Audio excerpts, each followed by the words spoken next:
Teologicamente, o seu podcast de teologia.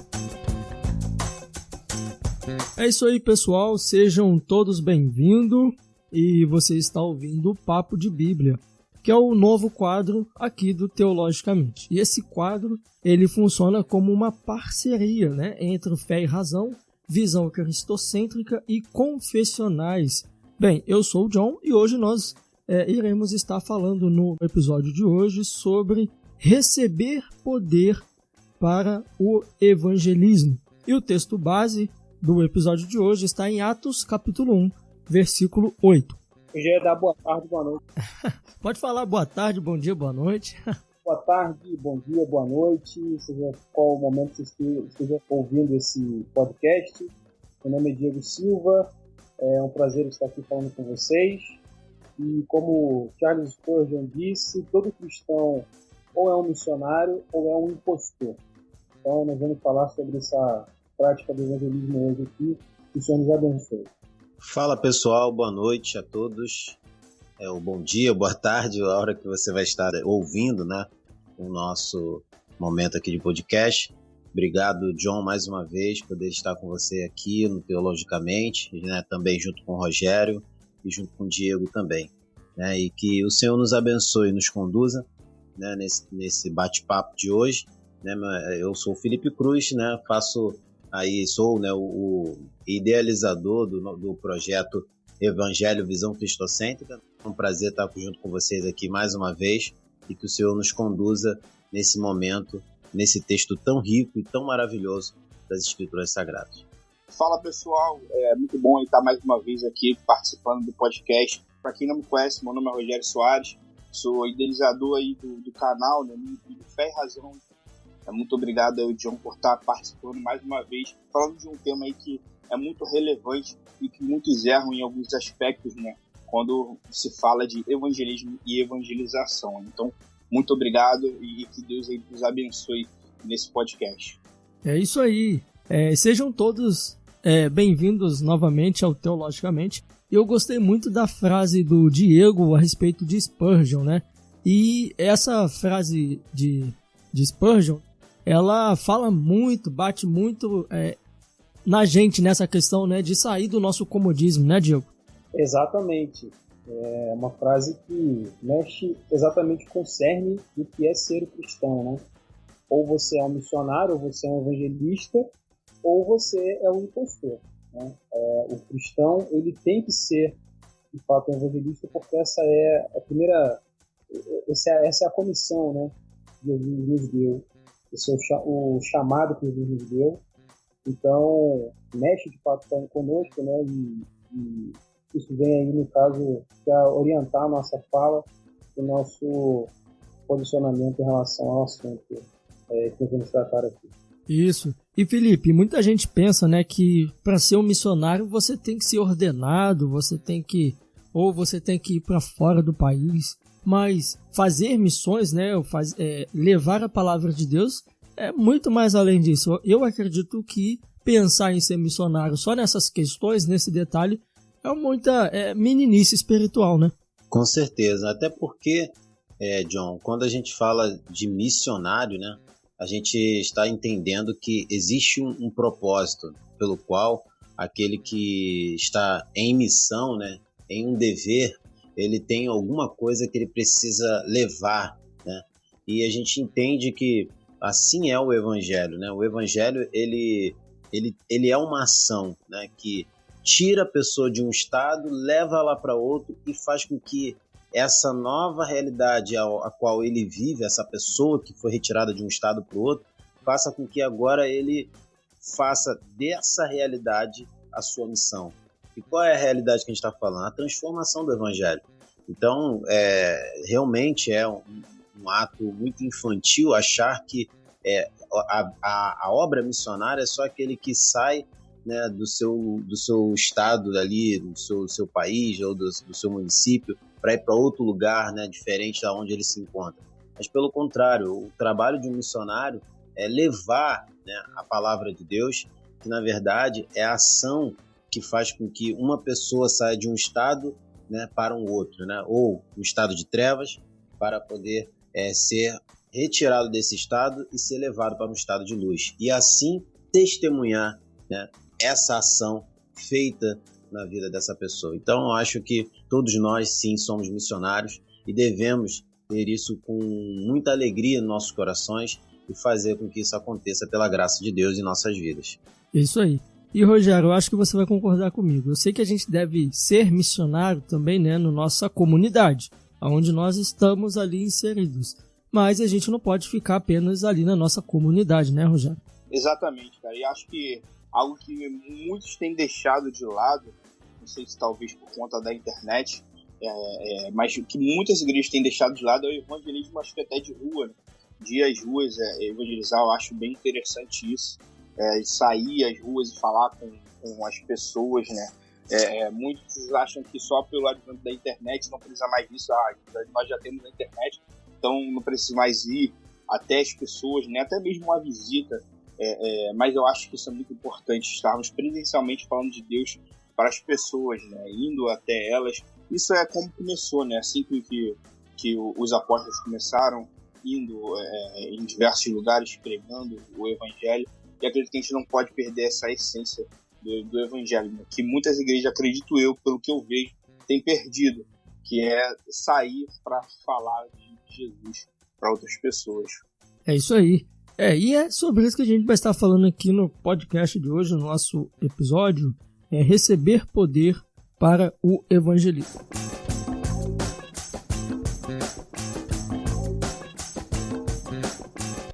Bem, o texto base do episódio de hoje está em Atos, capítulo 1, versículo 8, que nos diz o seguinte: Mas recebereis poder ao descer sobre vós o Espírito Santo, e sereis minhas testemunhas, tanto em Jerusalém, como em toda a Judéia e Samaria, e até aos confins da terra. Bem, Diego, qual seria aí o contexto de Atos, capítulo 1? Bom, o contexto desse capítulo, né, o início desse livro histórico de Atos, é o momento da ascensão, alguns momentos antes da ascensão de Jesus, né, quando ele vai subir aos céus, ele encontra ali com os seus discípulos e ele vai ter alguma conversa ali com os seus discípulos a respeito do reino de Deus, a respeito do reino de Deus e das coisas que iriam acontecer, né? Os discípulos fazem uma pergunta para Jesus, né, porque ainda existia, de alguma maneira, alguma névoa no entendimento daqueles discípulos, porque eles ainda não entenderam que a restauração de Israel não era física. Eles, de alguma maneira, ainda esperavam uma restauração física do reino de Israel. E Jesus responde no versículo 7 que não pertencia a ele saber, né, dos tempos, das estações que o Pai estabeleceu para que isso acontecesse. Mas ia descer, de fato, esse poder do Espírito Santo e eles seriam testemunhas em Jerusalém, toda a Judéia, Samaria e todos os confins da terra. Logo após isso, Jesus no momento da ascensão, ele sobe aos céus, né? E, inclusive, existe ali uma situação bem interessante, porque os discípulos ficam meio que perplexos, sem saber o que aconteceu, olhando para o céu, e alguns anjos vão lá e repreendem eles, dizendo: olha, vocês não devem ficar aqui, agora vocês devem partir e ir para Jerusalém, né? Então, o que Jesus está dizendo aqui, especificamente para esses discípulos, é que o Espírito Santo iria descortinar, né? E talvez assim, até me adiantando um pouco essa questão da pergunta do poder, né, o que é o poder do Espírito Santo, da nossa pauta, esse poder está relacionado também a essa verdade descortinada que o Espírito Santo iria trazer para esses discípulos. Logo após que o Espírito Santo desce sobre os discípulos, nós vemos que especialmente o apóstolo Pedro, ele prega com uma autoridade, uma intrepidez nunca vista antes, né? E eles começam a entender tudo aquilo que Jesus tinha dito antes, né? Então, por mais que eles tivessem passado todo esse tempo com Cristo, os 3 anos e meio do ministério, era necessário que o Espírito Santo descesse ao coração deles e revelasse todo aquele depósito de palavras que o Mestre tinha deixado no coração deles. Alguém gostaria de acrescentar? Não, eu acho que foi perfeita essa fala do nosso irmão Diego, até porque a gente sabe que esse é um momento, né, como ele falou, da questão de descortinar, né? É um momento agora que eles vão ter que colocar na prática, né, todos esses ensinamentos do Senhor Jesus, a qual eles caminharam com Cristo e viram. Agora é a hora da ação, como eu bem falei no início, né? O Evangelho, né, ele é uma ação, né? E essa ação ela acontece e depois requer daqueles que recebem essa ação uma prática em si. Isso vai acontecer agora, né? Que os discípulos vão ter que colocar em prática todo esse ensinamento do Senhor Jesus. Isso. Já que você começou a falar, Diego, Felipe, perdão, o que significa aí receber poder? O Diego já adiantou um pouco, mas o que seria aí de fato receber poder? Pode ser que a gente vê, né, hoje em dia um pouco de confusão em relação a esse receber poder, mas aí explica para a gente aí. O que a gente pode ver no texto, que evidencia também na questão do próprio contexto, ampliando mais o contexto, é que se a gente enxergar essa questão do que é receber poder, né, como especificamente as ações que vão acontecer nos capítulos seguintes, né, a gente vai interpretar de uma forma muito superficial esse livro, né, e todo o contexto que ele tem. Que aqui a gente está falando agora, né, da expansão da igreja, né, do crescimento da igreja, ou um momento que a igreja está sendo agora levantada ou colocando as suas bases pós, né, a ascensão de Cristo.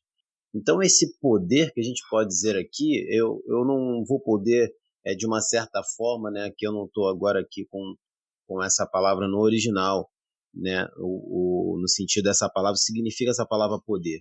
Mas a gente Dunamis, né? Dunamis, E essa palavra é uma palavra que Paulo muito menciona, muito fala sobre ela nas suas cartas, nas suas epístolas. E se a gente está falando dessa mesma palavra, a gente está falando que essa palavra, ela, de uma certa forma, ela representa tudo que a gente está falando sobre a questão do Evangelho.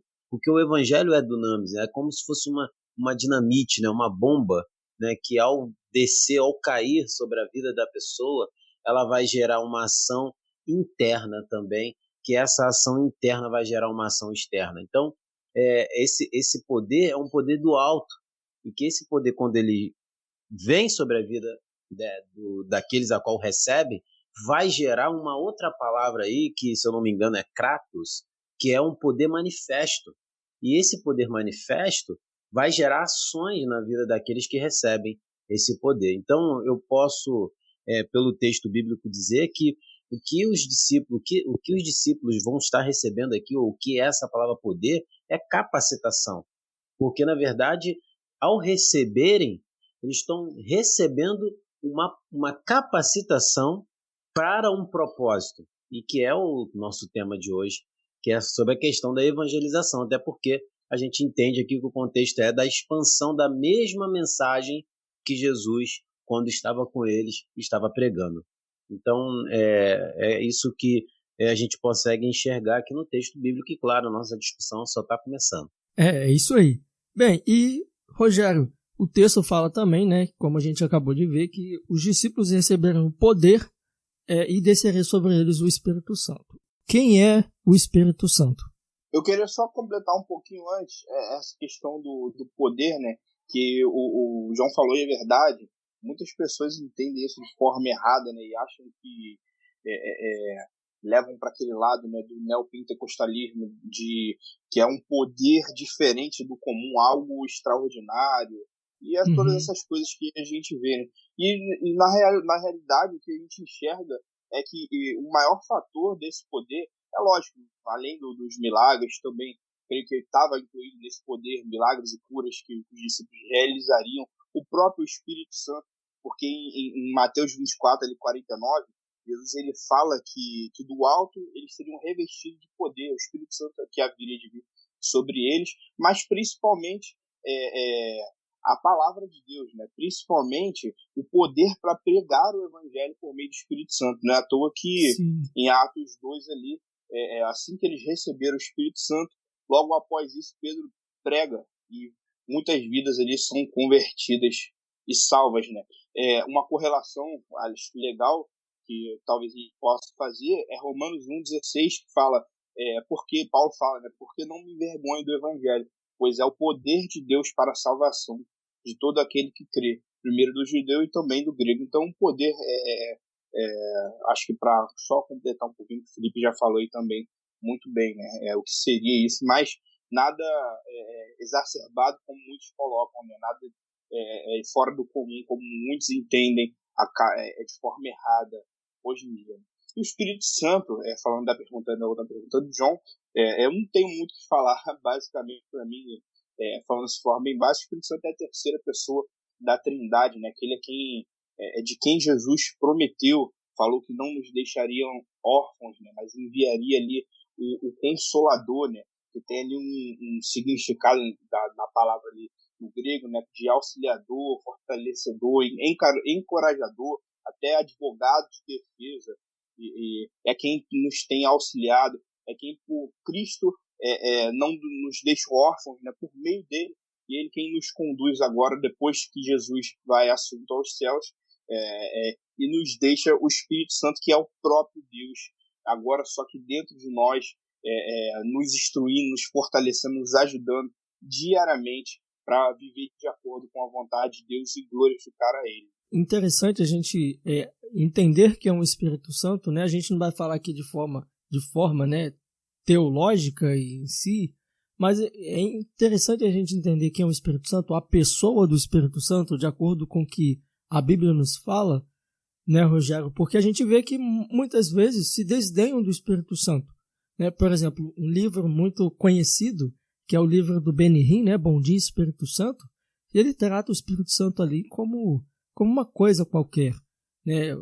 Ensina as pessoas, né? Dizem que ela tem que pegar o Espírito Santo, chamar ele para sentar na cadeira, e essas coisas assim que rebaixam o Espírito Santo, mas não o colocam, né, na categoria de Deus. Alguns vão dizer que o Espírito Santo é só uma força que atua no mundo, enfim, outros vão dizer que alguns ensinamentos, né, vão dizer que o Espírito Santo é só uma força positiva, coisa do tipo. E quando a gente vai ver que, na verdade, como você bem disse, né, ele faz parte da terceira pessoa da Trindade. Ele estava lá no início, né, da criação do mundo. Foi ele, né, quem conduziu Jesus em todo o seu ministério. E é ele quem está, como a gente está vendo aqui em Atos, né, é ele quem está agindo agora, né? Jesus, ele sai de cena, a gente poderia dizer assim, e é ele que agora aqui em Atos ele entra em cena, né? Exatamente, cara. E o que você falou, esse livro aí ficou muito famoso, né? E toda essa questão envolvendo o Espírito Santo nesse sentido neopentecostal que esse Benihim utilizava, né, para derrubar as pessoas, e toda essas informações completamente erradas de quem é o Espírito Santo, como você falou, né, tem que chamar ele para conversar. Isso é algo. Eu cresci nesse meio, minha igreja ela era dessa forma, eu entendia dessa forma. E hoje em dia, entendendo de fato quem é o Espírito Santo, como você já bem falou, a terceira pessoa da Trindade, ele é o próprio Deus, ele estava na criação, ele ajudou, ele levou Jesus, ele conduziu ao deserto.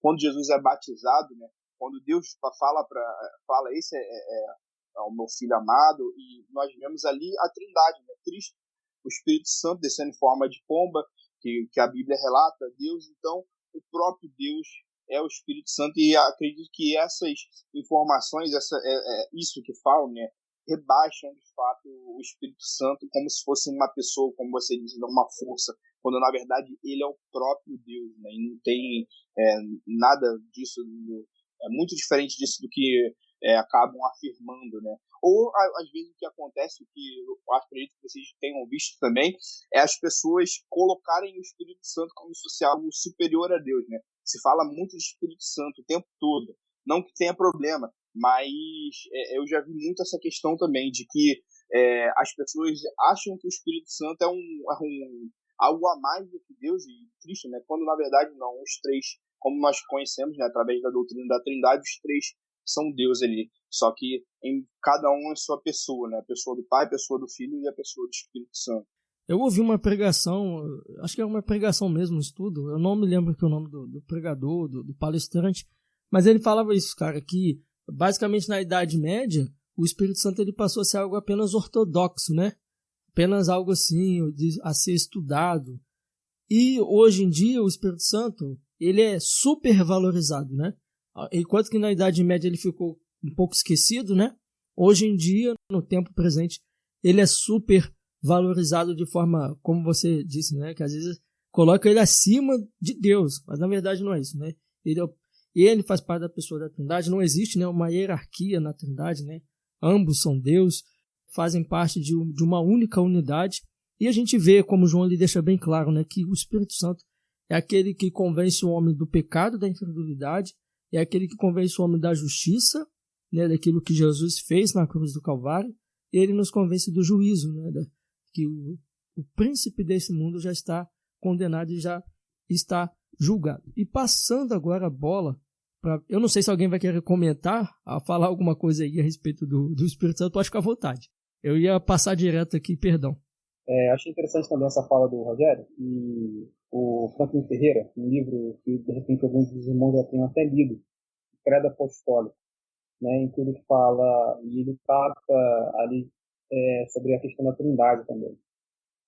E é muito interessante quando ele fala da possibilidade da idolatria no culto cristão, né? Quando a gente enfatiza demais qualquer uma das pessoas da Trindade.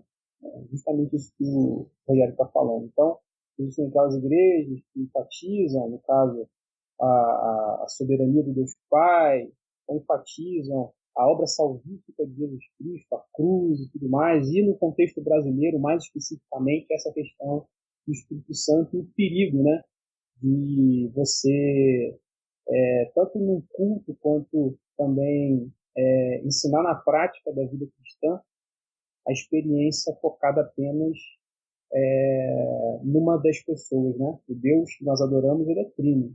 Ele é Deus Pai, Deus Filho e Deus Espírito Santo. Embora a tradição da igreja ela nos ensine, isso fica até corriqueiro, a gente acaba realmente falando, né? Primeira pessoa, segunda pessoa, terceira pessoa, porque a gente a tradição é assim, né? De fato é muito, eu acho que é equivocado, né? A gente enumerar as pessoas da Trindade justamente por esse perigo. E o Espírito Santo, a doutrina do Espírito Santo, inclusive, como a gente já falou aqui, ela já foi esquecida no decorrer da história, justamente por essa, às vezes, tendência de de diminuir, né, a ação do Espírito Santo, ou, como a gente está falando aqui agora, no contexto brasileiro, de evidenciar. Então, é um cuidado que a gente precisa tomar, muito importante, no momento que a gente está adorando, no nosso culto, na nossa devoção diária. É muito bom, já que o Diego já começou a falar. Diego, o que é ser testemunha de Cristo? Ser testemunha de Cristo é bater na porta no dia de domingo e entregar panfleto? O que é ser testemunha de Jesus? Ser testemunha é sair distribuindo panfletos, sair pelas ruas? O que é aí ser testemunha de Cristo? Pois esse é um termo no Novo Testamento e ele sofre alguma dificuldade na interpretação, ou melhor, ele teve um equívoco, né, na maioria dos comentários, interpretações, porque os intérpretes, né, os comentaristas, acabaram atribuindo a palavra no grego ali, que é mártir, né, um contexto muito posterior, né, que é o da testemunha dentro daquele cenário do tribunal, né, que é aquela testemunha ocular, que enxergou, e que é alguém que está dentro do tribunal para falar a respeito de algo que ela mesma viu. Então, assim, em algum sentido, isso pode ser aplicado, de fato, ao que é ser testemunha.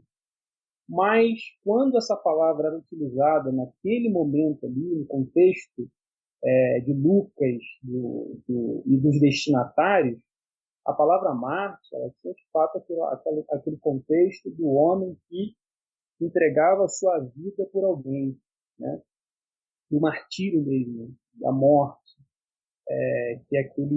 que alguém entregava a sua vida, vivia a sua vida por uma causa ou por alguém, né? Isso traz para a gente uma conotação muito interessante do que é ser testemunha, né? E conectado com essa questão do Espírito Santo, nessa pergunta que foi muito boa, né? Quem é o Espírito Santo? Ligando com essa questão do evangelismo, a gente observa que foi justamente isso que aconteceu com aqueles discípulos ali. Quando eles recebem o poder do Espírito Santo, eles recebem essa capacitação, né? Como eu disse, uma revelação, eles entendem agora o Evangelho de uma maneira sobrenatural, de uma maneira que eles nunca tinham entendido, né? Assim como aqueles homens do caminho de Emaús, os olhos, né, deles se abrem de uma maneira espantosa, eles começam a pregar com uma intrepidez, com uma ousadia, que é de fato esse poder do Espírito Santo que faz deles essa testemunha, né? Alguém capaz de viver por outro alguém. E aí você vê o próprio Pedro, né, aquele, vamos dizer aqui, que se acovardou, né, alguns instantes antes e negou a Jesus por 3 vezes, ele vai ser agora o cara que se levanta para pregar o Evangelho com tanta ousadia e, no fim das contas, no que diz a história, a tradição, ele ainda é martirizado, ele morre por causa de Jesus, por causa desse poder, né, por causa dessa capacitação do Espírito Santo. Então, o ser testemunha é, de fato, viver por outro alguém. No caso, viver por Cristo. Os discípulos pregaram o Evangelho, mas, em seguida, o Sinédrio começa a persegui-los, né? Prendem Pedro, João, por causa da pregação do Evangelho. Eles ficam assustados porque eles veem que aqueles homens não tinham sabedoria, eles eram homens sem letras, mas eles estavam pregando com tanta ousadia. Mas nada vai parar a pregação daqueles homens. Existe um texto muito interessante, e aí conecta também com essa questão do Espírito Santo, que a gente estava falando anteriormente, mais à frente, que é o texto 4, Atos 4, versículo 31. A igreja estava orando porque Pedro e João tinham sido presos, e eles chegam para a igreja dizendo, olha, nós fomos presos, e eles disseram lá no Sinédrio que se nós continuarmos pregando o Evangelho, eles vão perseguir a gente, eles vão prender a gente. E aí a igreja, em vez de se acovardar, a igreja, em vez de ficar com medo, a igreja ora para que Deus lhes dê mais capacidade. E aí lá no finalzinho do capítulo 4, conta que o Espírito Santo desceu mais uma vez sobre a igreja, estremeceu o lugar em que eles estavam reunidos, e eles foram cheios do Espírito Santo, e a consequência disso foi que eles saíram com ainda mais autoridade e ousadia para pregar esse Evangelho. E aí que culmina essa ousadia? Culmina na morte de Estevão, né? Primeiro mártir da igreja. E vai desencadear em diversos outros martírios, e diversas outras pessoas que foram entregando a sua vida. Então, eu acho que os irmãos vão poder expandir mais isso que eu estou dizendo, mas eu diria a princípio que ser testemunha é ser alguém que tem a sua vida entregue por outro alguém, nesse caso Jesus Cristo. Diego, e o que fica bem claro nesse texto é que Jesus ele disse que eles serão testemunha dele. Né? E o que a gente vê muito hoje é muitos ministros querendo testemunhar seu ministério, testemunhar seus feitos, testemunhar a sua denominação, mas ser testemunha aqui, né, realmente é apontar para Jesus, né? Justamente. Viver para ele, apontar para Cristo, né? Foi a vida desses discípulos, né? Ser testemunha, de fato, é entregar a sua vida completamente a ele. E viver, de fato, essa questão, né, daquilo que a gente vê no Novo Testamento, né? Jesus Cristo entregou a sua vida para que nós também entregássemos a nossa vida agora para ele.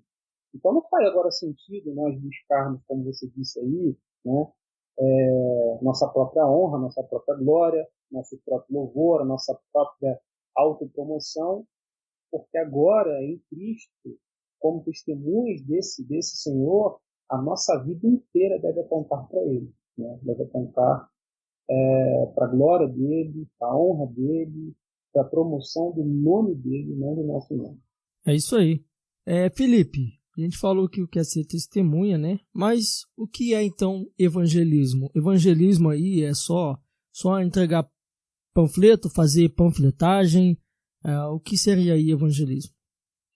John, a gente vê que é muito mal entendido, né, o que é evangelismo, e até eu já entendi muito, muito errado por muitos anos o que é evangelismo ou o que é evangelizar, né?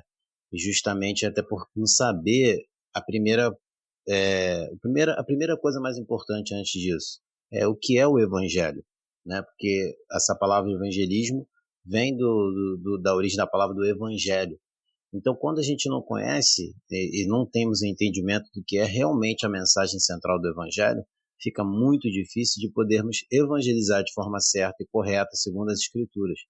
Então, hoje, a gente vê que o evangelismo é simplesmente fazer uma panfletagem, entregar um papelzinho como o dito mais popular, né, no meio do evangelismo cristão, que é lá, Jesus te ama, né? Venha fazer uma visita, né? Uma coisa muito, muito superficial do que é o evangelho.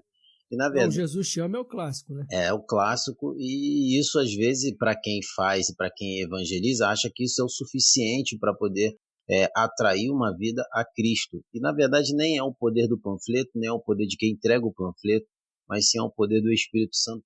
O evangelismo, ele tem que ser feito da forma pelo qual, né, a mensagem, né, dessa mensagem que está sendo falada, ela precisa ser levada de forma plena, né? Então, o evangelismo é nada mais do que levar a mensagem de Cristo, esse Cristo que vem trazer essas boas novas.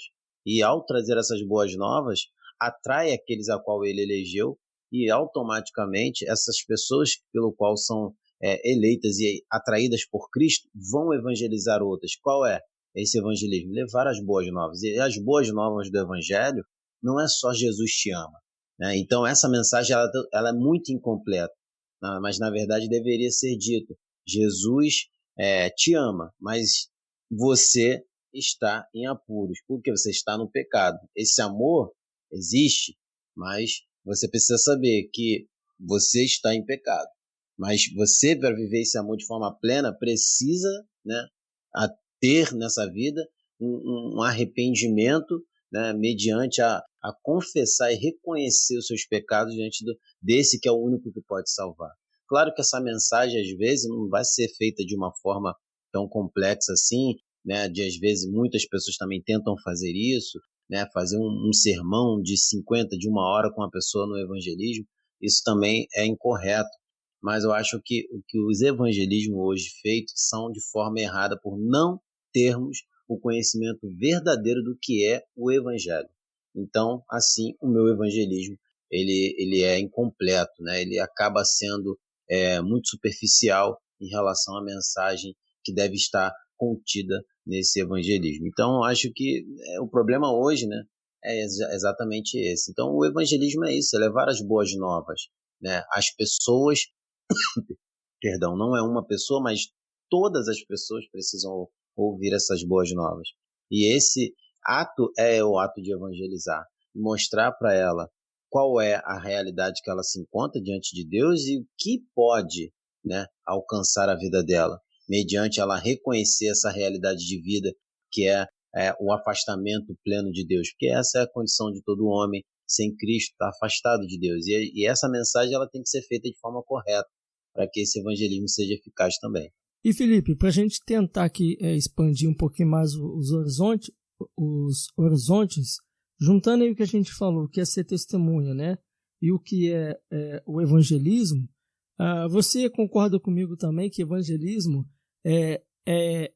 eu no meu serviço, eu ser um bom empregado, executar o meu serviço de maneira correta, de maneira honesta, ser evangelismo também através da vida a qual eu levo, né, buscar viver uma vida honesta, né, de santificação, servir de testemunho, né, de transformação de vida, independente da profissão que eu esteja exercendo, né, ser um bom empregado, executar da melhor maneira possível, enfim, essas outras questões também, na escola como um aluno, na faculdade, ser um bom aluno, tirar boas notas, né, ajudar aquele que precisa, ser aquele, vamos dizer assim, ser aquele aluno exemplar, e nas diversas áreas da vida, nas nossas atividades, né?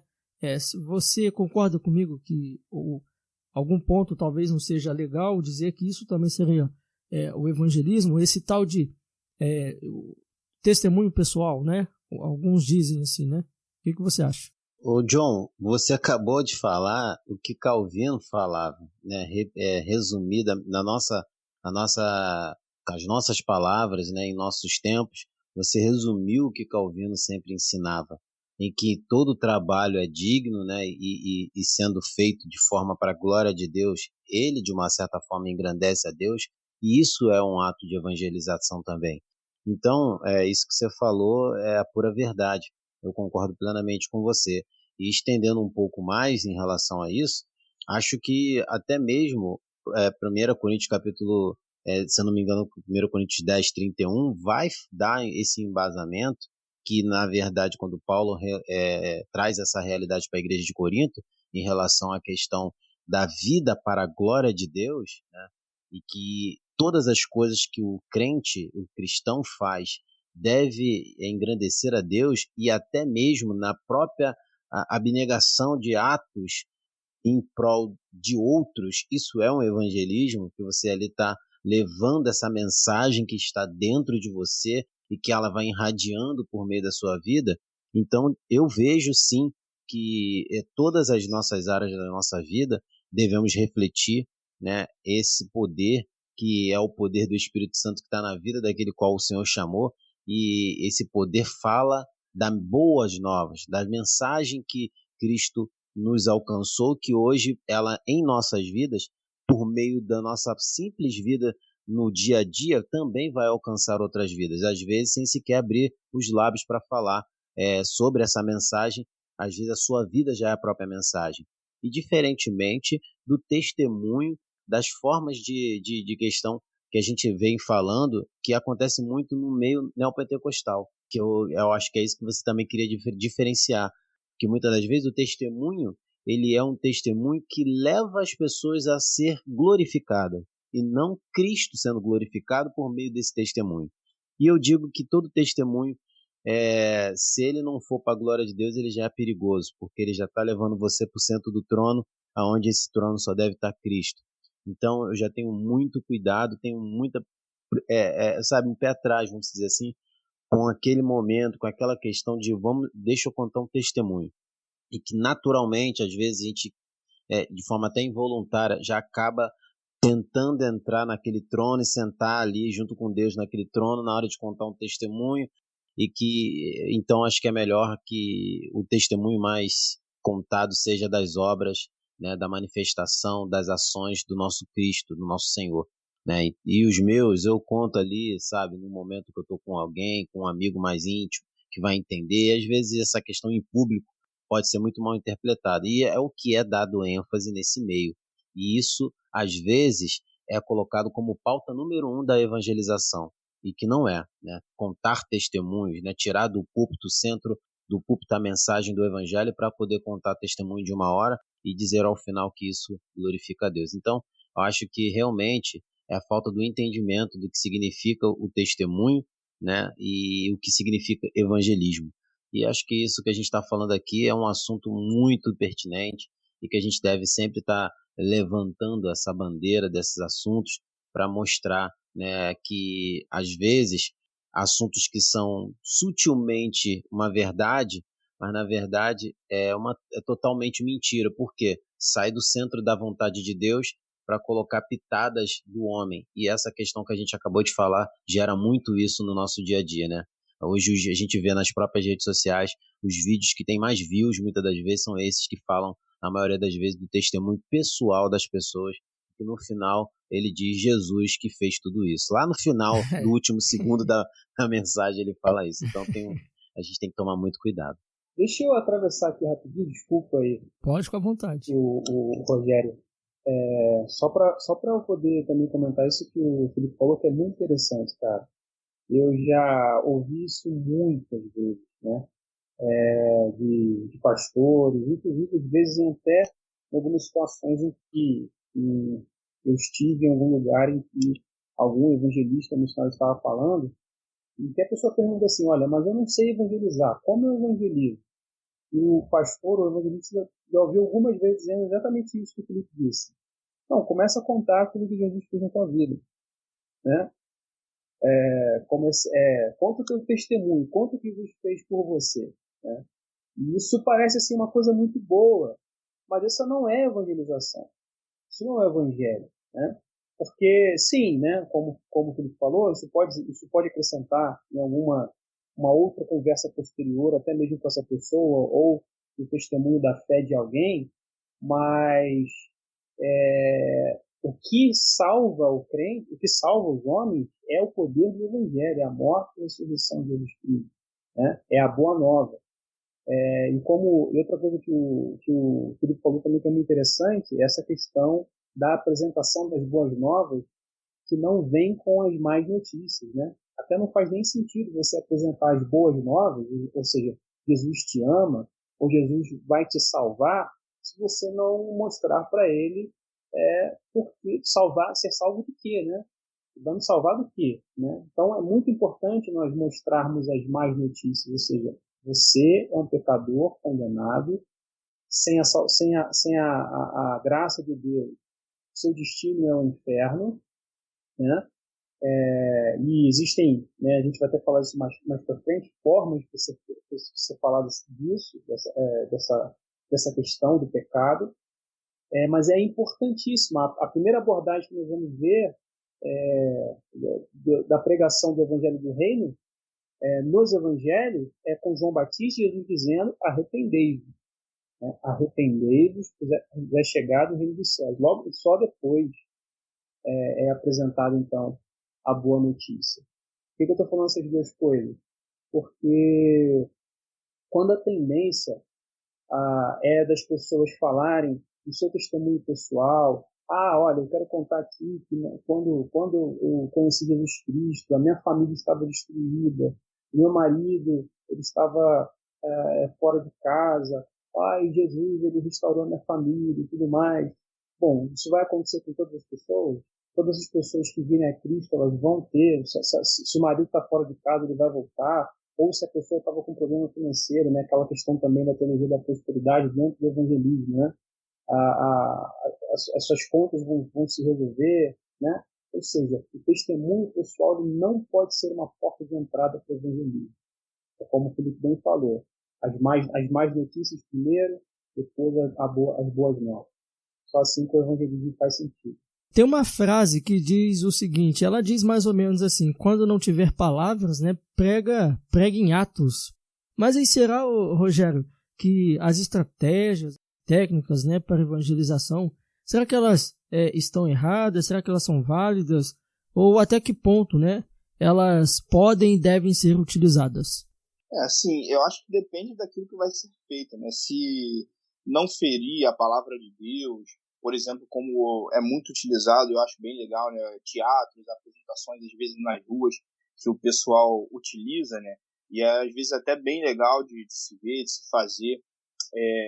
Não vai ter problema nenhum, né? Mas, por exemplo, uma situação antiga, talvez vocês já tenham ouvido falar, eu não vou falar quem foi um pastor aí conhecido, que ele sugeriu um evangelismo que as pessoas fizessem, né? Um evangelismo que era da seguinte forma: você chegar num ônibus junto com mais algum amigo e você pregar o evangelho e aquele seu amigo, já combinado ali com você, fingir que se converteu dentro do ônibus, ou seja, de forma ali mentirosa, enganando a todo mundo ali, né? Fingir que se converteu para que isso talvez viesse a comover as outras pessoas e trouxesse elas, né, a querer aceitar Jesus ali no momento e tudo mais. Ou seja, essa espécie de evangelismo, né, traz ali uma mentira, uma enganação. Isso nós já vemos que fere um princípio bíblico e isso não seria utilizável para a gente, né? Então, se ferir a palavra de Deus de alguma forma ali que nós não entendemos ser correto,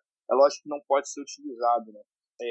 Sobre esse Jesus te ama que vocês estavam falando ali, eu quero comentar um pouco também. Também acho que é uma dessas formas erradas que muitos utilizam, como vocês muito bem falaram. Eu até falei isso recentemente no meu Instagram, que esse Jesus te ama é o mais famoso, né? E para mim, eu vejo esse Jesus te ama como se fosse você querendo falar para uma pessoa que não sabe que está doente, você querendo dar um remédio para uma pessoa que não sabe que está doente, né? Então, primeiro você mostra a doença dela, que é o pecado, E aí, depois disso, você mostra o remédio, né? Não tem como você dar um remédio para uma pessoa que nem sabe que está doente. Então, a pessoa quer falar já do amor de Cristo, sem falar antes ali do porquê que ela precisa de Cristo, porque ela está perdida, porque ela é uma pecadora, porque ela está afastada de Deus.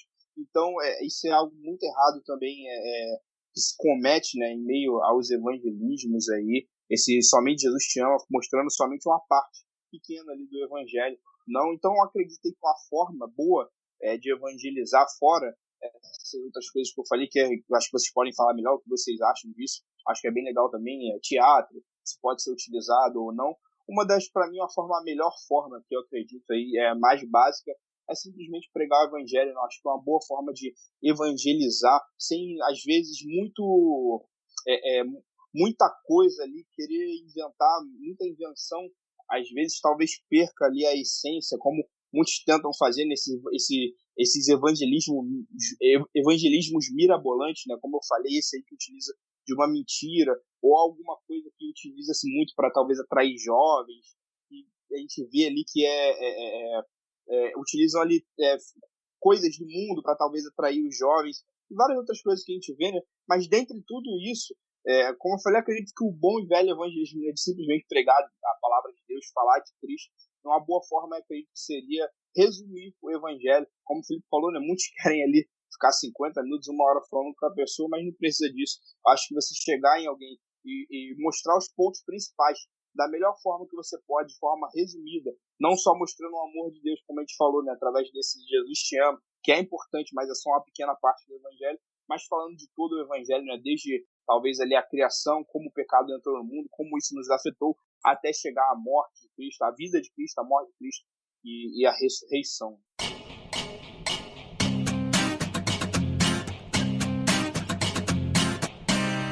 Oi, gente, tudo bem? Você já ouviu falar no Ministério Reformai? O Ministério Reformai é uma plataforma de teologia reformada por assinatura. No site da Reformai você encontra diversos artigos exclusivos, como tradução, produção e desenvolvimento de vários conteúdos teológicos para o seu conhecimento. Se você entrar agora mesmo no site da Reformai, você pode fazer a sua assinatura usando o código teologicamente15 e ao invés de pagar o valor integral, você terá um super desconto. Em algum lugar da descrição desse podcast você pode encontrar o link para fazer a sua assinatura e ter acesso a conteúdos teológicos exclusivos pagando bem menos. Ministério Reformai, por uma reforma em nossos púlpitos.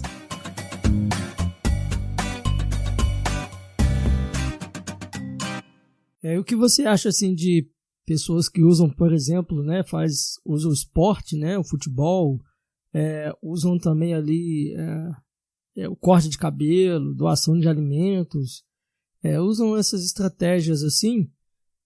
O que você acha? Tem outras também, né, que talvez aí, por exemplo, tem gente que já chega, a gente está falando aqui, né, sobre falar a respeito do pecado, eu vejo que muita gente já chega falando, você vai pro inferno. E coisas do tipo assim, né, a gente vai ver casos assim, muitos casos.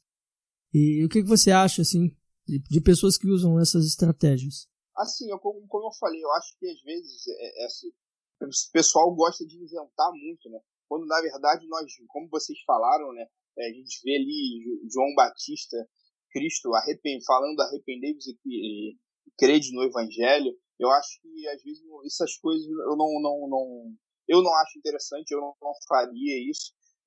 Eu acho que as melhores formas são essas, pregar o Evangelho e, como o John também bem falou, demonstrar isso na nossa vida prática, né, no nosso dia a dia. Eu acho que isso é muito mais poderoso do que eu fazer algo mirabolante, eu simplesmente escrever na minha camisa Jesus te amo, botar uma faixa ou algo do tipo. Mas mostrar aquilo na minha vida prática e pregar de fato o Evangelho, né? Como eu falei, o bom e velho Evangelho, o verdadeiro Evangelho, como os apóstolos fizeram, João Batista, Jesus, eles não ficavam inventando nada, pegando desses artifícios, eles simplesmente pregavam o Evangelho verdadeiro e vidas eram convertidas, vidas eram salvas. O próprio Pedro, ali, como falamos em Atos, logo após a descida do Espírito Santo, simplesmente fala o que eles viram, o que aconteceu, fala sobre Cristo. ele prega o evangelho, ele não inventa nada, né? É muito mirabolante e vidas ali são salvas, são convertidas, são batizadas, né?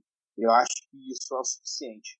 Em relação à questão das estratégias, eu acho que no momento que a gente usa uma estratégia onde ela não fere as escrituras e o tema central do que é o evangelho está dentro, eu acho que de uma certa forma, para mim, dependendo da ocasião, é válido. Porque existem muitas pessoas que usam essas estratégias, qual você falou, o futebol, né, a questão cortar cabelo, outros curso, usam né? um sinal com a bandeira ali, com a mensagem no sinal fechado ali no semáforo ali fechado, com a bandeira ali escrito uma mensagem rápida sobre o evangelho. Eu acho que isso tudo é válido, desde o momento que você pregue o teor central da mensagem, né? O pecado da pessoa, apresente o pecado da pessoa, apresente a solução para que ela saia desse pecado, né? E qual é a ação que ela tem que tomar. Essas três, de uma forma sintetizada, os três pilares que devem estar dentro desse evangelismo, né? Então, quando você faz 30% disso, você não está evangelizando. Você, na verdade, está até levando uma mensagem que vai afundar mais essa pessoa no caminho de perdição que ela está. Porque quando você chega e diz para ela que Jesus te ama no sinal em 5 minutos e ela vai embora, ela vai entender somente isso. Agora, imagine você parar num sinal e mostrar: você corre perigo. Você corre perigo de morte. Um exemplo, assim, né? Como sair desse perigo? Você vai deixar ali você vai deixar um ponto de interrogação na cabeça daquela pessoa. E logo em seguida você vem com a outra bandeira, uma outra mensagem. Jesus é a saída para esse perigo de morte, tá? E ali então, acho que quando você está englobando o pecado, mostrando a pessoa que ela está no pecado, que ela está em um perigo, e ao mesmo tempo a saída para que ela saia dessa realidade e como ela deve fazer isso, né, isso de uma forma estruturada nas escrituras e principalmente, né, com a pitada principal que é o amor, isso eu acho que as estratégias vai depender muito do momento, da ocasião, né, desde o momento que a mensagem central do evangelho, assim como está em Romanos 1, né, 16 e 17, esteja dentro dessa estratégia. E eu vou um pouquinho nessa linha de pensamento também. Eu acho que a gente precisa ter um meio termo e também a gente precisa avaliar também o contexto que a gente está. Por exemplo, eu não vou evangelizar da mesma forma, não vou evangelizar numa favela e vou evangelizar da mesma forma na Baixada, né? Eu não vou evangelizar da mesma forma, vamos dizer assim, para um gari ou para um empresário. Não é que eu vou apresentar um Jesus para cada um, mas a forma de você chegar e de ter uma estratégia é muito diferente. E eu fico um pouco com o pé atrás, porque eu digo o seguinte, porque eu vejo um pastor, ele usa a capoeira para poder evangelizar. Mas aí você vê as músicas que são cantadas na capoeira, né, que dizem mais a respeito a santos, né, de matriz de religião da matriz africana. E como que eu vou usar isso para evangelização, né?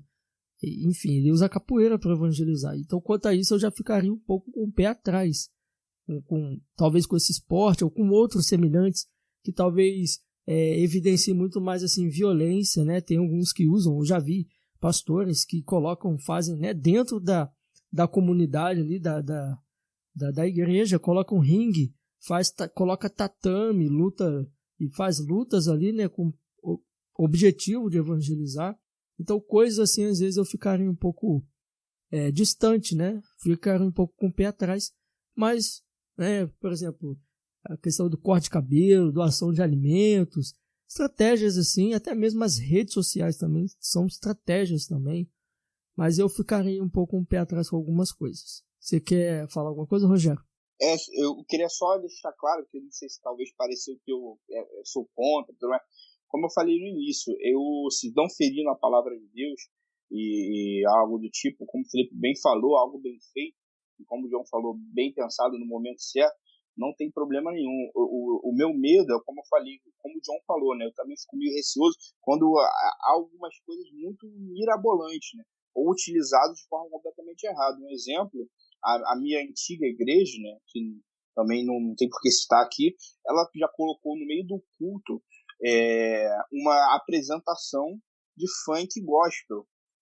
Isso como um método ali, né, de evangelismo, de atrair pessoas e tudo mais, de evangelizar, ou seja, algo completamente fora de contexto, algo completamente errado, no meio do culto, um local, entendeu? Então, aí é que fica a questão, né? Que frutos de crente que vai sair desse tipo de evangelização, né?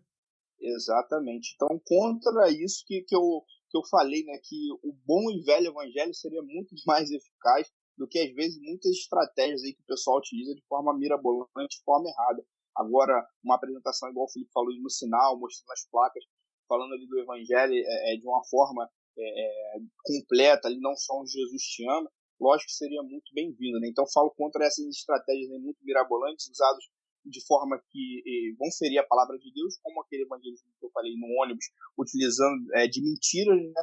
Ou de forma muito mirabolante, totalmente fora de contexto, utilizado de forma errada, né? Então, a gente tem que tomar cuidado com isso. Como eu falei, senão a gente se perde nessas coisas. Na verdade, não estamos trazendo nenhum fruto bom, né, para aquelas pessoas, né? Pelo contrário. Então, já caminhando um pouco aqui já para o final, vou passar agora a palavra para o Diego.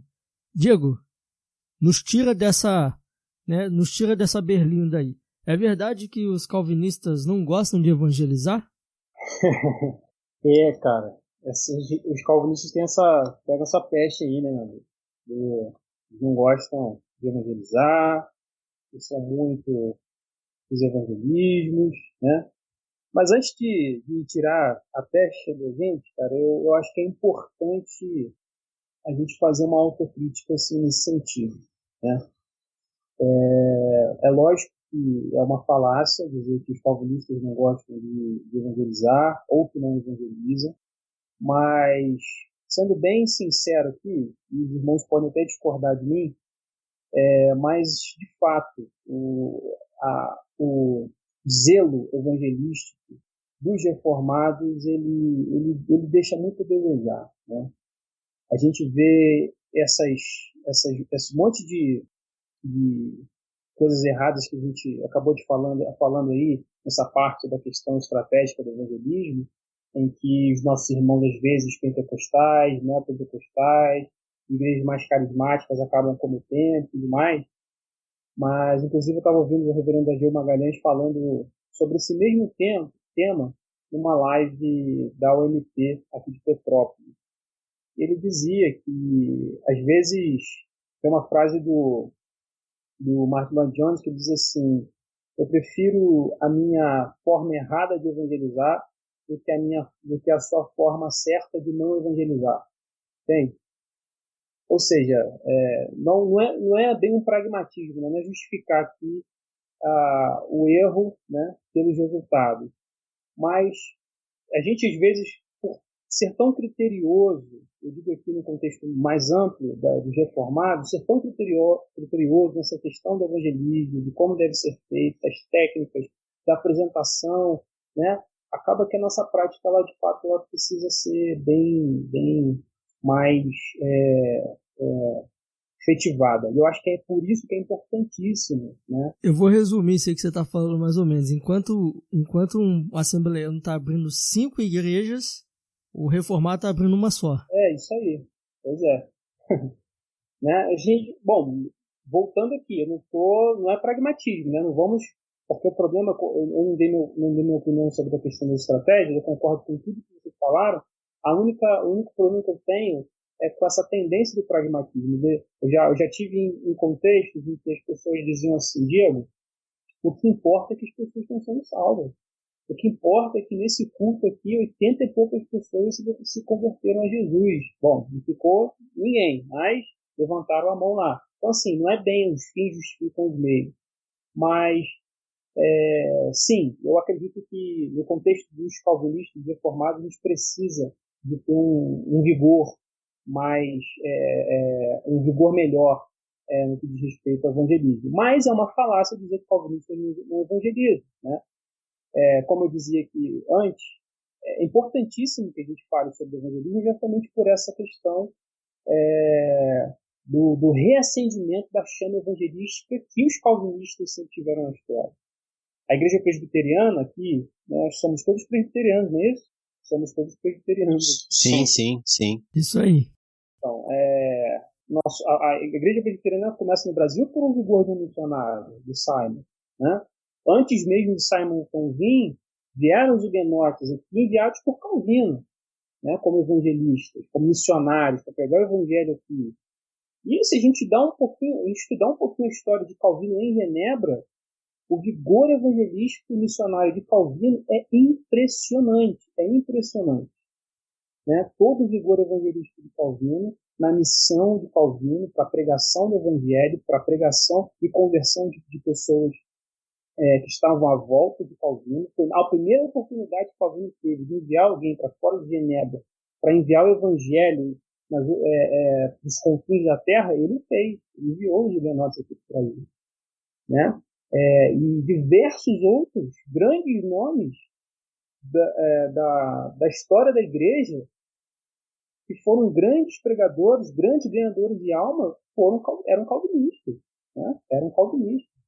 E eu diria, inclusive, que a fé calvinista nos deveria fazer evangelizar cada vez mais, justamente porque nós temos a plena certeza de que quando nós pregamos, os eleitos vão ouvir e vão crer no nome de Jesus, né? Então, eu diria, John, que de fato é uma falácia dizer que os calvinistas não gostam de evangelizar. Por outro lado, fazendo uma autocrítica aqui, eu posso fazer essa autocrítica para a pessoa calvinista, presbiteriana, né? E estou rodeado aqui também de amigos calvinistas presbiterianos. A gente precisa, sim, cara, ter um vigor maior na questão do evangelismo. Quando eu converso com os meus amigos presbiterianos, eles têm uma ideia muito daquela maneira que era interpretada a grande comissão nos anos 20, na década de 20, né? Que dizia lá, ide por todo mundo pregar o evangelho, pregava lá a palavra no grego, e diz, não, aqui quer dizer indo, ou seja, enquanto eu estou no trabalho, enquanto eu estou na escola, enquanto eu estou na minha família, eu estou indo, estou pregando o evangelho para não sei quem, para cá, para lá, ou estou pregando com a minha vida, né? Aí usa inclusive aquela frase de Agostinho, que de fato ela é bonita, mas ela precisa ser melhor explicada, né? Como você falou aí, John. Eu não prego com palavras, eu prego com a minha própria vida. Mas, meu irmão, aquele texto ali de Marcos, a grande comissão, ele fala de você sair do teu lugar, especificamente, e ir para outro lugar pregar o evangelho, né? Pregar para pessoas e usar a sua boca. Precisa falar também, né? Então, eu vou ficar aqui no meio termo, tá? Se alguém quiser salvar os calvinistas aí da pele aí, completamente, mas eu acho que, como eu já falei aqui, só não sendo repetitivo, a gente precisa fazer essa autocrítica, embora acredito que possa ser de uma falácia. Quem quiser aí pode ficar à vontade aí para falar aí. Eu não vou, né, contrapor o Diego, não, pelo contrário, também fico aí no meio, mas é verdade que os calvinistas não gostam de evangelizar, em parte sim, em parte não. Posso dizer que pela história, não, né? Não pela história não é verdade, né? Isso é que eles não gostam de evangelizar, pelo contrário, a história já mostra por si só como os evangelistas que chegaram no Brasil, um dos primeiros, né, eram calvinistas, né, muitos também presbiterianos, e a gente vê ao longo da história também como outros nomes marcaram na questão do evangelismo. E em parte, sim, outros, eu digo mais os contemporâneos. Porque eu não sou calvinista de berço e nem presbiteriano de berço, acredito aqui, não sei se os seus irmãos aqui são, mas eu vindo de uma igreja que não com uma visão reformada e também não calvinista, mas sim arminiana, a gente entende que quando chegamos, né, a abraçar a fé reformada e estar numa igreja presbiteriana, né, no meu caso hoje, e também, né, adotando como teologia mais sistemática para mim uma teologia calvinista, eu vejo que hoje os que não fazem isso não faz jus ao sistema teológico, não faz jus à teologia reformada, ao que, na verdade, eu creio que é o mais próximo das Escrituras. Né? Como bem o Diego falou, essa questão no século XX, aí, né? Nessa realidade, se eu não me engano, como ele mencionou, que alguns diziam que, né, ali naquele id, né, quando você está fazendo, você está evangelizando, mas a gente pode analisar, né, pela história e pelo até os teólogos, né, muitos aí em vertentes aí diversas dentro do calvinismo mostram que a Bíblia é muito clara em relação a essa questão, né, do id, e que tem um embasamento muito bíblico, né, da questão do próprio apóstolo Paulo, né, que foi um dos maiores aí missionários evangelistas aí da história depois de Cristo. E a gente vê nos dias de hoje, falando um pouquinho aqui do que eu tenho mais estudado, assim, observado, pesquisado dentro da própria IPB, a gente vê uma igreja forte no evangelismo, uma igreja que abre muita igreja, sim, né? Inclusive temos aí na IPB, no caso, na região do Nordeste, tem um plano ambicioso aí, né? Assim, que até mesmo a igreja presbiteriana de Pinheiros, né, São Paulo, está em ajuda, né, em parceria, né, na APECOM, para abrir, acho que, eu não sei até quando, não me recordo agora, mais de 50 igrejas só no Nordeste. Então, isso fora de que já tem presbiteriano. Então, eu acho que abrir uma igreja, mas dentro de um propósito mais próximo e adequado como a Bíblia fala, né? Eu vejo como exemplo maior disso, dessa questão missionária, o apóstolo Paulo. Jesus, nosso Senhor, sim, mas o apóstolo Paulo, ele é muito dinâmico, ele ensina muito também para a gente nesse detalhe, e vejo que não é muito assim quando a gente vê as igrejas que se abrem hoje fora desse propósito mais voltado para que as Escrituras mostram. Abrem-se igrejas uma do lado da outra, né? Pegando mais ou menos assim o exemplo que o John deu, mas são igrejas às vezes sem fundamento nenhum, sem alicerce nenhum. E isso a gente pode ver, que as igrejas presbiterianas, uma vez aberta, ela tem certeza do que é pregado na sua teologia, da sua estrutura de igreja. Isso eu tenho presenciado na prática, porque estou agora, e tenho um contraponto por viver quase que 20 anos não vendo isso na igreja a qual eu frequentava. Então a gente entende que é muito bem organizado o sistema. Então essa igreja que ela vai ser aberta, pode ser uma, mas vai ser uma que vai gerar muitos frutos. E aí vai a dica também para aqueles que nos ouvem aqui, melhor dizendo, que pesquisem, né? Um exemplo mesmo, a própria IPB Nordeste, né? Se você colocar nos sites aí no YouTube, IPB Nordeste, né? Parte da igreja presbiteriana no Nordeste tem sido agressivamente envolvida no evangelismo, no processo de missões. Então eu creio que os calvinistas, de uma certa forma, pela história, sim, evangelizam, sim, e acho que na questão mais contemporânea, alguns hoje, na verdade, acho que realmente fica um pouco essa pergunta fica como um sim, eles não têm evangelizado como deveriam, né? Porque, assim como o Diego falou, conversa com alguns calvinistas, colegas presbiterianos, eu, conhecendo os meus novos amigos também, vejo alguns que ainda, sabe, não tem aquela paixão por missões, por evangelizar, por pregar a palavra. Inclusive, um dos propósitos pelo qual eu iniciei o projeto do Visão Cristocêntrica foi justamente também por hoje ter um pastor, né, que me incentiva e todo o tempo a evangelização, a missões, a levar as boas novas do evangelho. Então acho que fica aí também parecido com o Diego nesse meio termo aí. Agora cabe a nós entender por que nós, né, nesse presente tempo, não gostamos de evangelizar.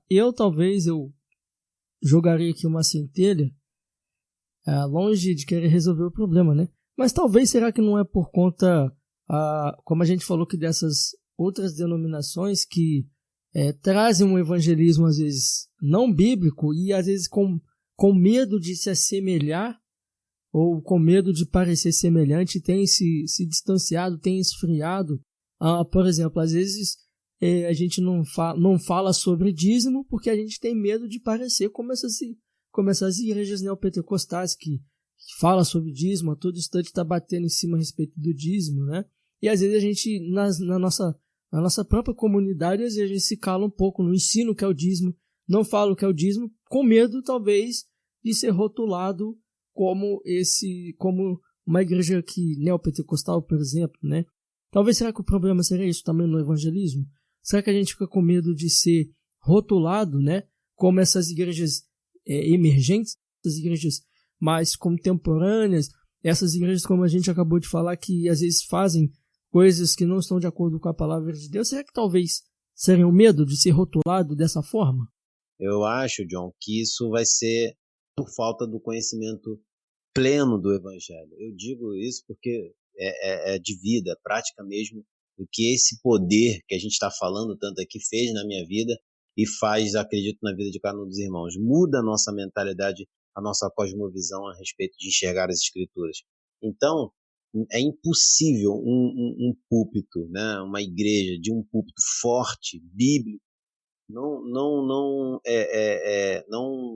regar toda a congregação em assuntos até muito polêmicos, mas quando eles são regados, né, são extraídos, são abordados com base, com alicerce das Escrituras, é impossível esses assuntos serem, muitas das vezes, vistos da mesma forma que é visto nas igrejas neopentecostais. Isso vai acontecer na visão do ouvinte, que provavelmente é o membro, ou seja, o ouvinte ali, não tenha também o conhecimento das Escrituras, ou de repente nem esteja ali e nem conhece quem é Jesus Cristo. Então isso também, partindo do púlpito, de forma bíblica, vai ficar muito claro quando ele ouve essa mensagem sobre dízimo na igreja que aborda de forma bíblica e da igreja que não aborda, ele vai conseguir diferenciar. Pode ser que ele não consiga entender, né, plenamente, mas ele vai entender que há diferença na fala, na forma da abordagem do texto, né, de manter-se no texto, na explicação de assuntos que são complexos, que às vezes são polêmicos porque são mal abordados, porque são abordados segundo o entendimento daquele que fala e não segundo as Escrituras, né? Eu creio que essa pessoa que faz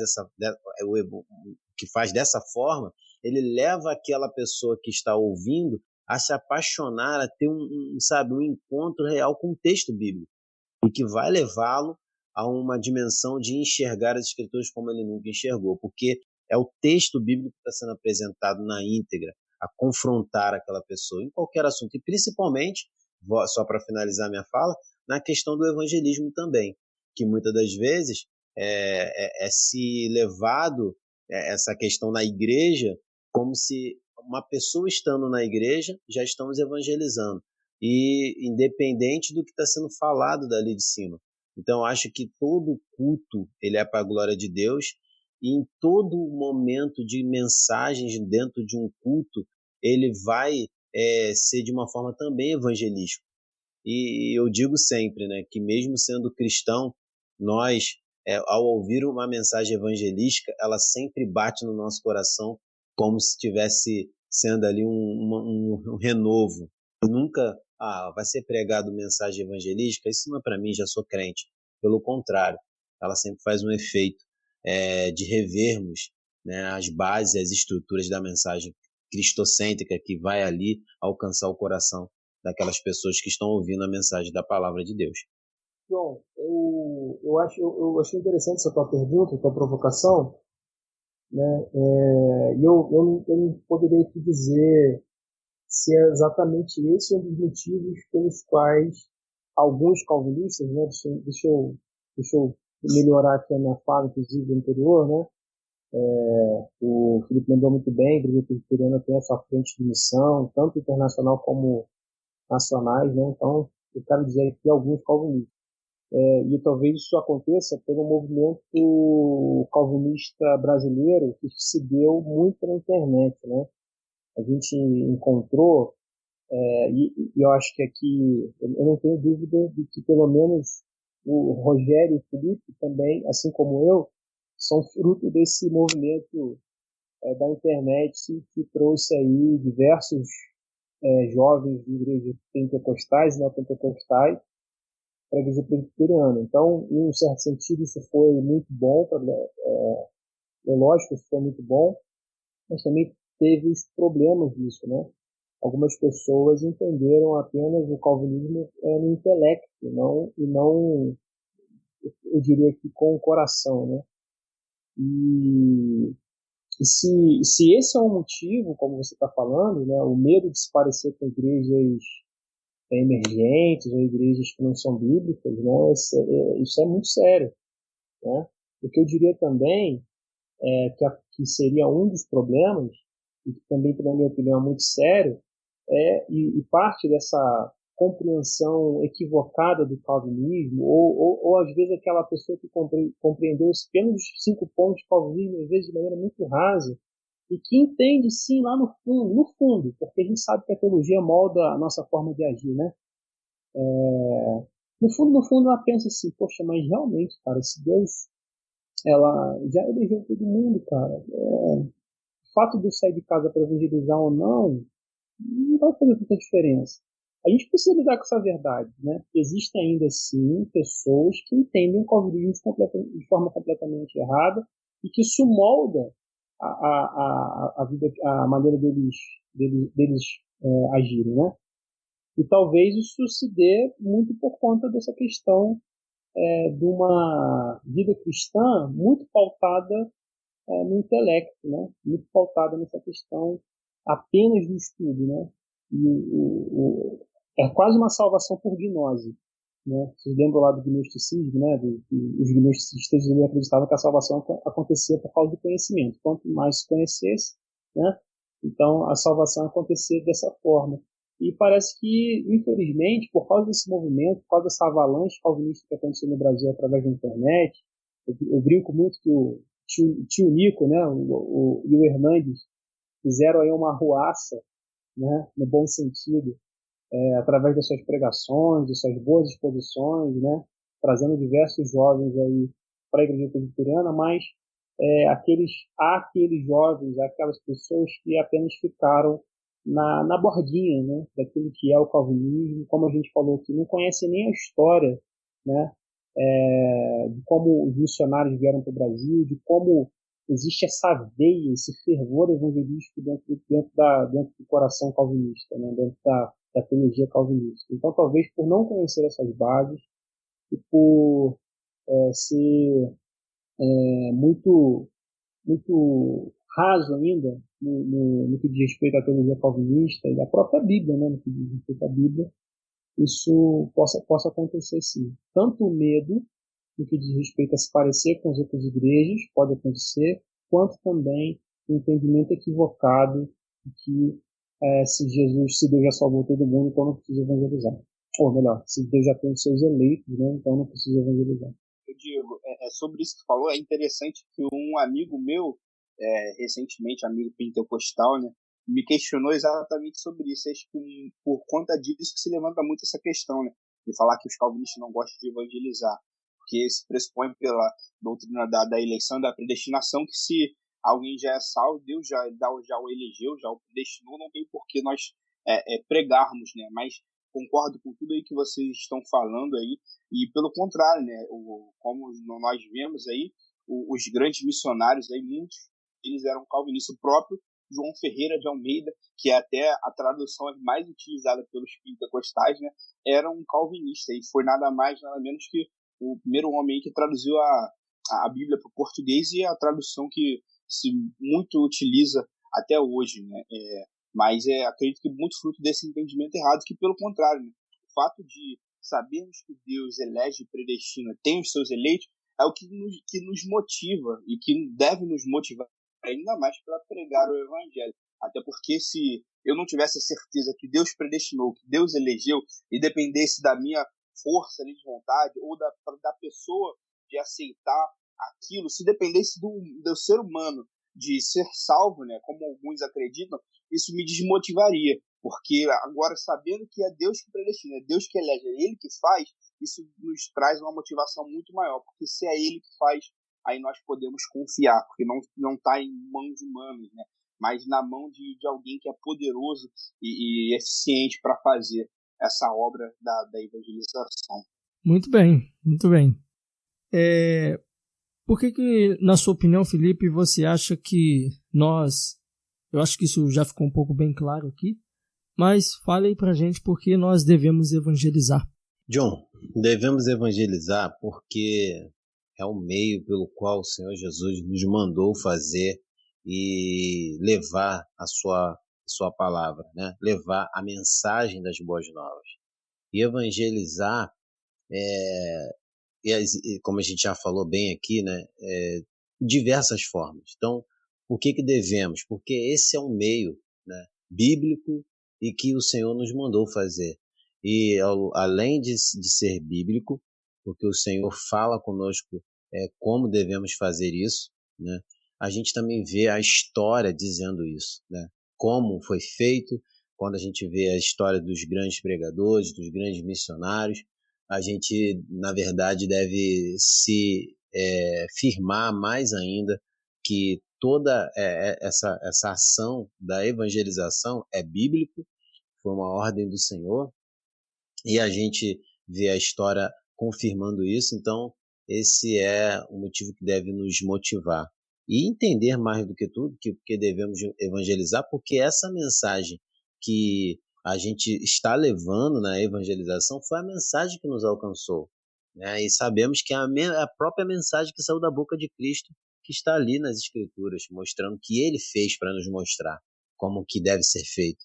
Então, acho que motivos de sobra nós temos, e também temos ensinamentos certos de como fazer essa evangelização. Então, por que devemos evangelizar? Porque o Senhor e Salvador Jesus Cristo nos mandou fazer, nos ensinou a fazer.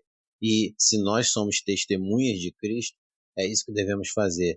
E eu sei que, na minha percepção, quando a gente olha as Escrituras, ser testemunha de Cristo, né, olhando essa questão da evangelização, termos a vida daquele a qual testemunhamos como a nossa vida. Então é isso, o evangelizar, porque devemos, é porque a gente leva a vida daquele que está em nós. Então esse é o dever, esse é o motivo pelo qual nós devemos evangelizar.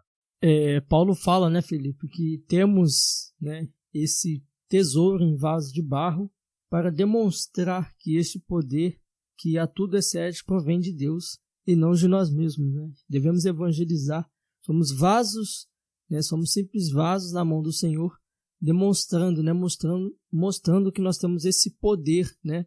Do Evangelho que nos alcançou, que nos salvou, que nos redimiu, para aqueles que ainda estão em trevas, né? Essa, talvez completando o que você disse aí, né? Essa necessidade, importância de evangelizarmos, né? E além, como você disse, que é um comissionamento, né? Jesus nos chamou para isso.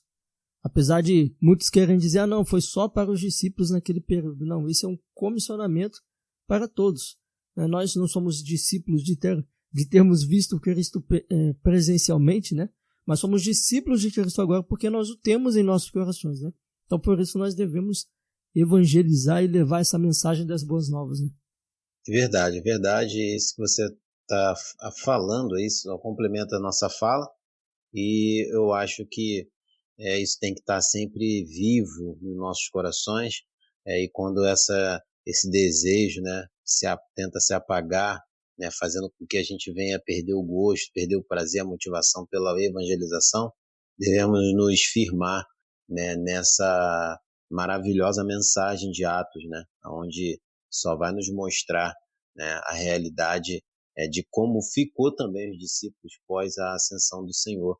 Eles foram ali capacitados para continuar fazendo tudo aquilo que eles aprenderam com o Senhor Jesus.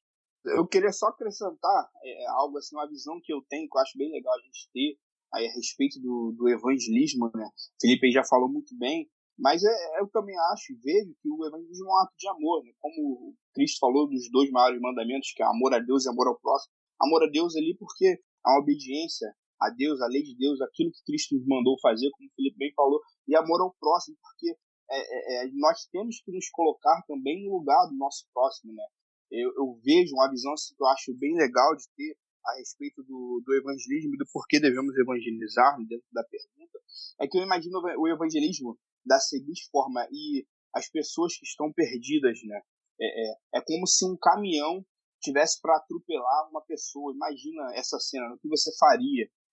Você vendo ali uma mãe, talvez com um filho, alguém para ser atropelado, o que você faria? Você imediatamente tentaria tirar aquela pessoa daquela situação, gritar, empurrar, seja o que for.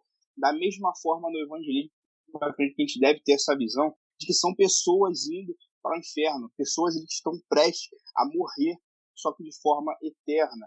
E da mesma forma que nós devemos ter esse impulso, esse vigor de querer tirar a pessoa daquela situação, acredito que nos colocando no lugar dessas pessoas e vendo que elas estão indo para o inferno, para a perdição eterna, um lugar de tormento eterno, nós devemos, a todo custo ali, até a lógica, sabemos que não é por aquilo que nós fazemos, pela nossa força, é Deus que faz, é o Espírito que convence, né? Como já foi falado, mas acho que essa imagem retrata bem o evangelismo. Da mesma forma que a pessoa está perdida indo para o inferno, é como se fosse essa pessoa prestes a ser atropelada aí por um caminhão, um ônibus, seja o que for.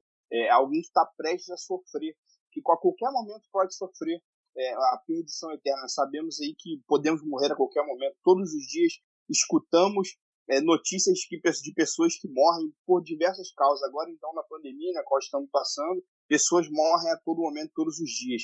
E acredito que isso, ver que essas pessoas estão perdidas, deve ser uma grande motivação para nós e um ato de amor, né? Ver que essas pessoas estão indo para a perdição eterna, nos colocarmos no lugar delas e num ato de amor ali, pregar o evangelho para, se assim for da vontade de Deus, né, tirar a pessoa dessa situação. Até porque quem de nós quer ver uma pessoa padecer algo tão terrível, né? Então, acredito que essa é uma imagem aí que eu deixo, uma ilustração que a gente pode usar de querer tirar essas pessoas, lembrar o tempo todo, que é algo que às vezes a gente esquece, que essas pessoas não estão simplesmente morrendo, elas estão indo para um tormento eterno. Imagine seu pai indo para esse lugar, imagine a sua mãe, um parente seu. Então a gente tem que ter essa visão para qualquer pessoa, nos padecer e lembrar o tempo todo essa pessoa está perdida, e orar, pedir a Deus, evangelizar para que essa situação mude e que ela esteja aí conosco, né, no gozo eterno de Deus no céu, que é algo que acho que nós queremos para todas as pessoas que nós amamos, conhecemos e vemos, né? Então acredito que isso é algo bem legal de se falar também. Eu concordo também muito com ele, né? Essa questão da empatia, do amor, né? E tem uma outra boa frase do Spurgeon, né?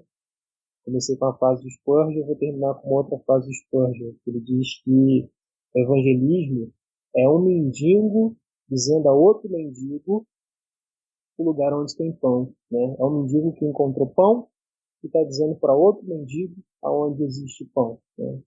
Então, acho que é essa perspectiva também que a gente precisa ter, né? Primeiro, da nossa insuficiência, de a gente entender que a gente só alcançou a graça porque Cristo nos salvou, e humilhados, né? Olhar para o nosso próximo, para o nosso familiar, para a gente à nossa volta, também como indignos como nós, né? Nós não somos superiores, e mostrar então o caminho dessa graça através daquilo que a gente falou, né? Da apresentação das boas novas do Evangelho. Isso aí, o apóstolo Paulo disse, né, em 1 Coríntios capítulo 9, versículo 16, se anunciou o Evangelho, não tenho de que me gloriar, pois sobre mim pesa essa obrigação, porque ai de mim se não pregar o Evangelho.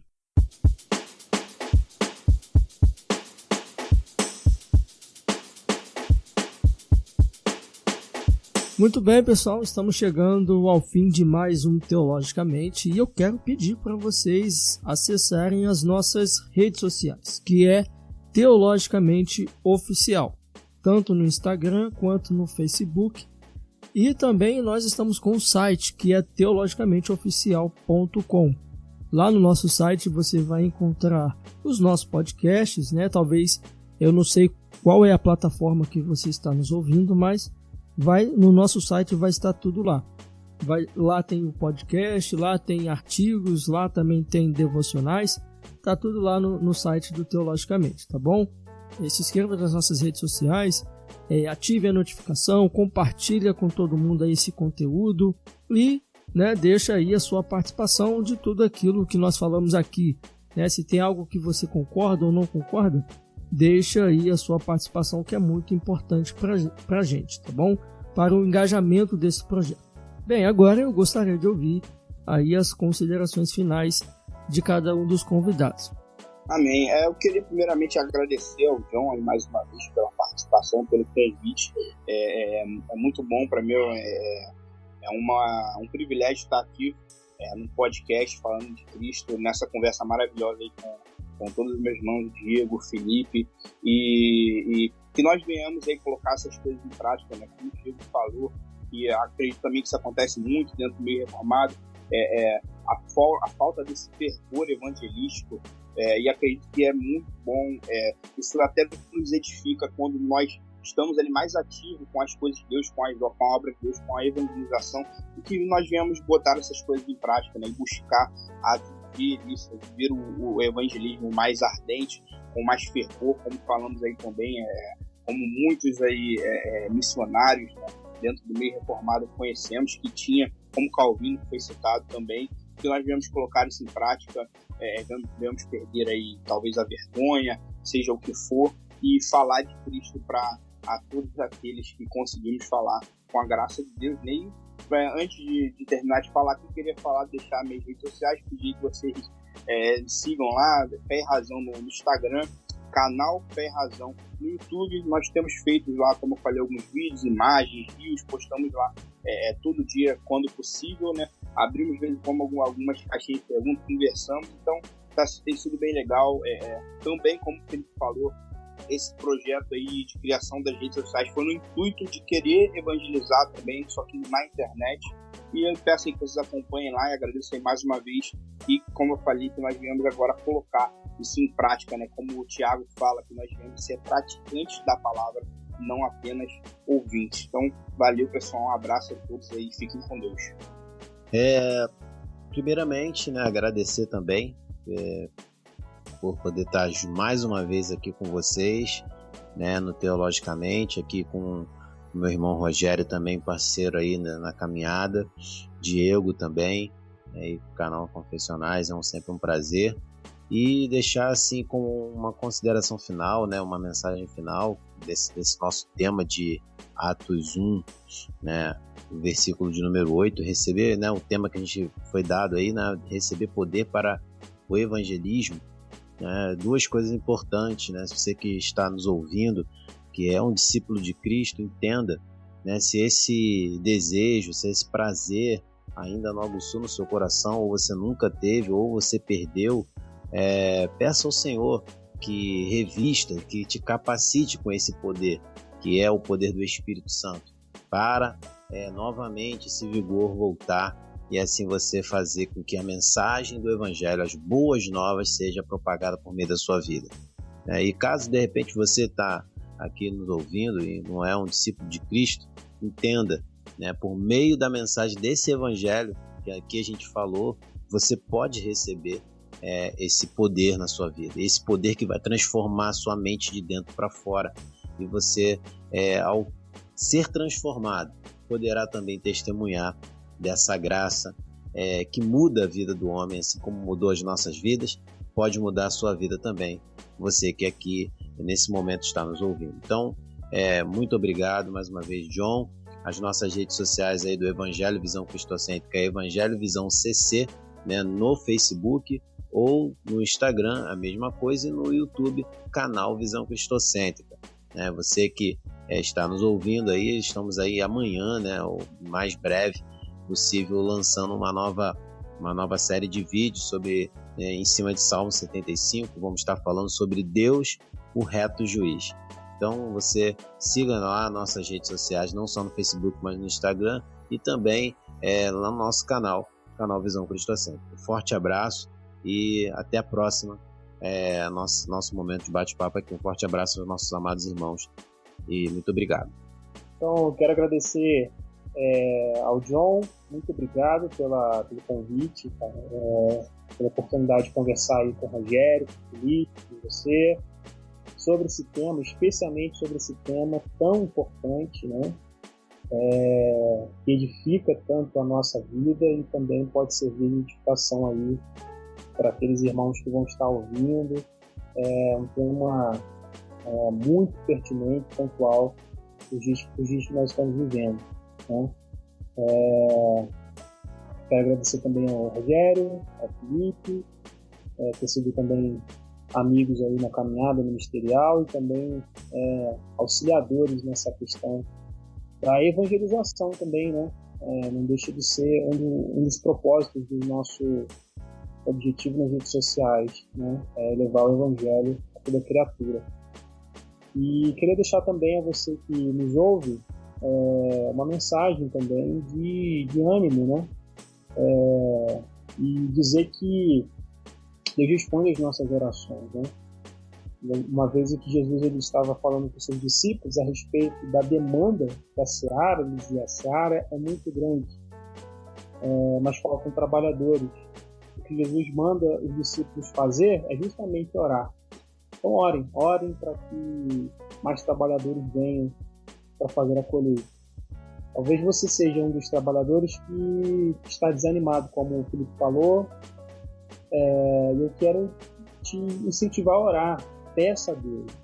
Quando nós vemos no livro de Atos, a igreja, todas as vezes que ela se pôs a orar, os momentos de dificuldade, os momentos de tensão em que ela precisava pregar o evangelho, o Espírito Santo desceu sobre a igreja, sobre aqueles irmãos e revigorou as forças no que diz respeito à evangelização e à pregação do evangelho. Devemos ter a ciência de que é Cristo, através do Espírito Santo, que nos capacita. Ele nos faz falar as palavras pertinentes para o momento, ele nos utiliza sendo nós doutores ou apenas pequenos conhecedores da palavra de Deus. A igreja começa com homens simples, com pescadores, que não conheciam, que não eram muito versados, mas que foram tremendamente usados por Deus. Então, te encorajo a pregar o evangelho com intrepidez, baseado na oração, na santificação, na busca do nosso Senhor. Sobre as nossas redes sociais, nosso canal ele ainda é bem pequeno, iniciando. Nós tivemos uma parada agora no final de ano. Eu tive um bebê agora recentemente, o Pedro. O meu parceiro do canal, o Guilherme, também anda um pouco atarefado com questões até mesmo ministeriais, e nós pretendemos retornar em breve com as nossas atividades do canal. Mas você pode entrar, já temos alguns conteúdos lá que você pode assistir. O canal no YouTube é o Confessionais. Nós não temos nenhum canal no Instagram no momento, mas eu quero também indicar aqui o canal da Congregação Presbiteriana de Petrópolis. Já no início eu falei, faço parte da Igreja Presbiteriana do Brasil, e nós estamos em um processo de revitalização dessa congregação. Então, o canal dessa congregação é CP Petrópolis, e você pode ali também me encontrar e saber como tem sido ali o trabalho, poder orar, inclusive, por esse processo de revitalização da congregação em Petrópolis. Tá bom? Muito obrigado mais uma vez. Que Deus nos abençoe. É isso aí, muito bem. Que Deus, né, nos dê esse poder para evangelizar e para falar do seu nome. Gente, obrigado pela participação de vocês e a participação de vocês também que ouviram esse podcast. Eu fico feliz demais em saber que vocês ouviram esse episódio até aqui, porque faz valer a pena tudo isso que nós estamos fazendo aqui. Gente, até a próxima e que Deus nos abençoe. Você ouviu Teologicamente, o seu podcast de teologia.